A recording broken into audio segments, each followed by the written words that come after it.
السلام علیکم ورحمۃ اللہ وبرکاتہ۔ یمین الدین احمد آپ سے مخاطب ہوں اور آج میں بات کروں گا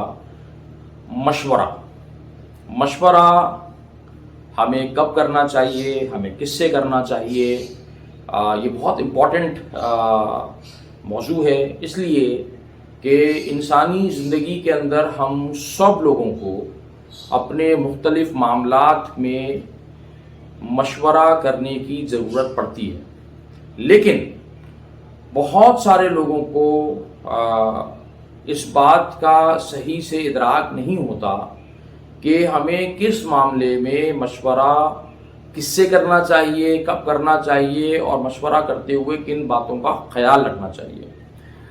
کیونکہ میں پچھلے 20 سالوں سے لوگوں کے ساتھ پرٹیکولرلی انٹریکٹ کر رہا ہوں، اور میرے پاس بہت سارے لوگ آتے ہیں اپنے بزنس کے حوالے سے، اپنے پرسنل لائف کے حوالے سے، ریلیشن شپ کے ایشوز کے حوالے سے۔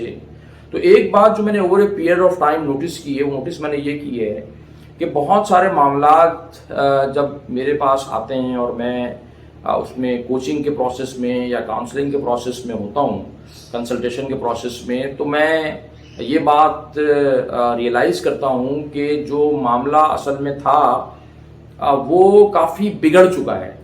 تو اس کے بگاڑ کے اوپر جب ہم ڈگ آؤٹ کرتے ہیں تو ہمیں پتہ لگتا ہے کہ ہوا یہ، مثال دے رہا ہوں سمجھانے کے لیے، کہ ایک فیملی میں کسی کوئی ریلیشن شپ ایشو مثال کے طور پہ جو ہے نا وہ تھا، it actually happened with one of my client, husband wife کا ایک ایشو تھا۔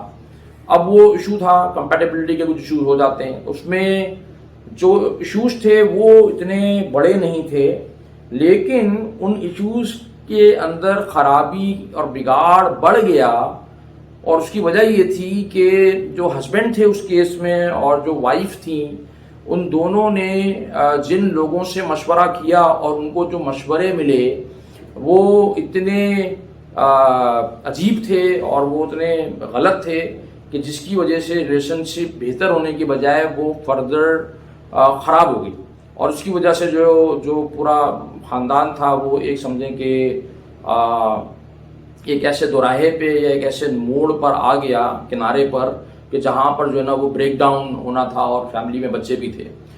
تو فار ایگزامپل جب ہسبینڈ وائف کے درمیان کوئی ایشو شروع ہوا تو جو ان کی وائف تھیں، اس میں جو خاتون تھیں، انہوں نے مشورہ جو ہے نا، وہ ظاہر سی بات ہے کہ اب سب سے پہلے وہ کس سے مشورہ کریں گے، تو ان کو خیال آیا کہ بھائی سب سے پہلے مجھے اپنی امی سے اور اپنی بہنوں سے مشورہ کرنا چاہیے۔ تو وہ اپنی امی اور بہنوں سے انہوں نے مشورہ کیا اپنے معاملے میں۔ اچھا، اب امی اور بہنوں نے جب ان کی بات کو، اپنی بہن کی یا بیٹی کی بات کو سنا، تو لامحالہ ان کا جو ایک نیچرل انکلینیشن ہوگا وہ اپنی بہن اور بیٹی کی طرف تھا کہ بھائی ہماری جو بچی ہے وہ بالکل صحیح کہہ رہی ہے، اور وہ تو غلط ہو ہی نہیں سکتی ہے۔ اور پھر انہوں نے جو ہے نا وہ مشورہ یہ سوچے سمجھے بغیر دے دیا کہ جو ہے وہ ریلیشن شپ مینجمنٹ ایک پورا نالج کا ایریا ہے، اور اس کے لیے آپ کو جو ہے نا وہ کچھ چیزوں کی انڈرسٹینڈنگ ہونی چاہیے، یا آپ نے پہلے کبھی کسی کو مشورہ دیا ہو۔ تو انہوں نے ایز مدر یا ایز سسٹرز ان خاتون کو مشورہ دیا۔ اچھا، وہ جو ہسبینڈ تھے ان کے، انہوں نے کیا کیا کہ انہوں نے مشورہ اپنے جو ہے نا وہ شاید کسی بھائی سے کر لیا اور کچھ دوستوں سے کر لیا۔ اچھا، ان میں سے بھی کوئی بندہ جو ہے وہ ایکچولی کوالیفائڈ نہیں تھا، کیپیبل نہیں تھا کہ وہ اس طرح کے معاملات میں جو ہے نا کوئی ایکسپوجر ہو اور مشورہ دینے کا جو ہے نا وہ اہل ہو۔ اب وہ جو دونوں کو مشورے ملے، وہ مشورے اتنے عجیب تھے کہ وہ بات کو بنانے کی بجائے مزید بگاڑنے کا سبب بن گئے۔ خیر، وہ بات سنبھلی نہیں۔ الٹیمیٹلی جب وہ میرے پاس آئے اور جب میں نے سارا ان کی پروفائلنگ سے ہم کہتے ہیں کہ وہ میں نے کی، تو پتہ لگا کہ بھئی یہ ہوا۔ تو میں نے جو ہے نا وہ اکثر میں اپنے پاس جو لوگ آتے ہیں میں کہتا ہوں کہ دیکھیں، اس بات کا خیال رکھیں کہ پرٹیکولرلی فیملی ایشوز میں آپ ٹھیک ہے، ہو سکتا ہے کہ آپ جو ہے وہ آپ کو ایک نیچرلی ہوتا ہے کہ یار میں اپنے والد سے یا بہن سے یا بھائی سے ڈسکس کر لوں گا، لیکن بہت دفعہ جو ہمارے پیرنٹس ہوتے ہیں، ہمارے بہن بھائی ہوتے ہیں، گھر والے ہوتے ہیں، وہ کیپیبل نہیں ہوتے۔ ان کے پاس جو ریلیشن شپ سائیکالوجی ہوتی ہے، یا فار ایگزامپل فیملی سائیکالوجی ہوتی ہے، یا چلڈرن سائیکالوجی ہوتی ہے، یا بیہیورل سائیکالوجی اوور آل ہوتی ہے، اس کی نالج نہیں ہوتی۔ اب وہ تو بیچارے جو ہے نا وہ اپنے حساب سے جو ان کو سمجھ میں آتا ہے وہ کوئی بات کہہ دیتے ہیں، مشورہ دے دیتے ہیں، اور وہ آگے جا کے جو ہے نا خرابی کا باعث بن جاتا ہے۔ ٹھیک ہے، تو یہ تو میں نے ایک مثال دی. اسی طریقے سے کاروبار کا معاملہ ہے, اسی طریقے سے کسی انسان کے پروفیشنل کیریئر کا معاملہ ہے, اسی طریقے سے مثال کے طور پہ آپ کو اپنی دین کے بارے میں یا کسی جو ہے نا وہ اسلامکلی کوئی آپ نے مشورہ کرنا ہے. تو دیکھیں مشورہ کرنے کا اصول کیا ہے کہ مشورہ ہمیشہ اہل رائے لوگوں سے کرنا چاہیے. اہل رائے کا کیا مطلب ہے؟ جو اس پرٹیکولر معاملے میں رائے دینے کا اہل ہو, ہے جی. اور ہر آدمی ہر معاملے میں رائے دینے کا اہل نہیں ہوتا نا. جیسے آپ اگر بیمار ہو جائیں گے تو آپ کو مشورہ کرنا چاہیے ڈاکٹر سے, اور وہ بھی اس فیلڈ کا جو ڈاکٹر ہو. آنکھوں کا پرابلم ہے تو آپ کبھی بھی کارڈک سرجن کے پاس نہیں جائیں گے, یا آپ کو ہڈیوں کا پرابلم ہے, آرتھوپیڈک کا پرابلم ہے تو آپ آرتھوپیڈک سرجن کے پاس جائیں گے. آپ کبھی بھی جو ہے وہ آرتھوپیڈک کے ایشو میں جو ہے وہ کسی کارڈیولوجسٹ کے پاس نہیں چلے جائیں گے, ٹھیک ہے نا. تو آپ کو یہ بات ہمیں, اچھا بہت سے لوگ یہاں پہ بھی غلطی کرتے ہیں کہ وہ اس اسپیشلائز کنسلٹنٹ کے پاس نہیں جاتے, ڈاکٹر کے پاس نہیں جاتے, بلکہ وہ ادھر ادھر سے مشورے لے رہے ہوتے ہیں. ہم نے پچھلے 2 سالوں میں جب کووڈ آیا تھا تو مجھے یاد ہے کووڈ کے زمانے میں اتنے مشورے اور اتنی باتیں چل رہی ہیں, یہ کر لو, وہ کھا لو, اس سے صحیح ہو جاتا ہے, اور اس کے نتیجے میں بہت سارے لوگوں کی حالت خراب ہوئی, بہت سارے لوگ مزید بیمار پڑ گئے. تو یہ کام نہ کریں. ویسے تو ہمارے معاشرے میں کہتا ہوں کہ جو ہے نا وہ ہر دوسرا آدمی ہے, شاید ہر آدمی جو ہے وہ مفتی بھی ہے, اور ہر آدمی جو ہے وہ طبیب یعنی کہ ڈاکٹر بھی ہے. یعنی کہ ہر آدمی جو ہے فتویٰ دے دے گا, ہر آدمی جو ہے نا وہ دین کے معاملات کے اندر ہمیں جو ہے وہ مسائل بتانا شروع کر دے گا, یا اگر کوئی بیماری یا جو ہے نا وہ کیا کہنا چاہیے کوئی اس طرح کا ہیلتھ کا ایشو ہے تو ہر آدمی آپ کو دوا بتا دے گا. تو بھائی میں بھی یہ کہتا ہوں, اپنے لیے بھی کہتا ہوں کہ اگر کوئی ایسی بات میں مشورہ کرنے کے لیے آ رہا ہے کہ جس کی نالج میرے پاس نہیں ہے, تو مجھے ان سے معذرت کر لینی چاہیے, مجھے منع کر دینا چاہیے.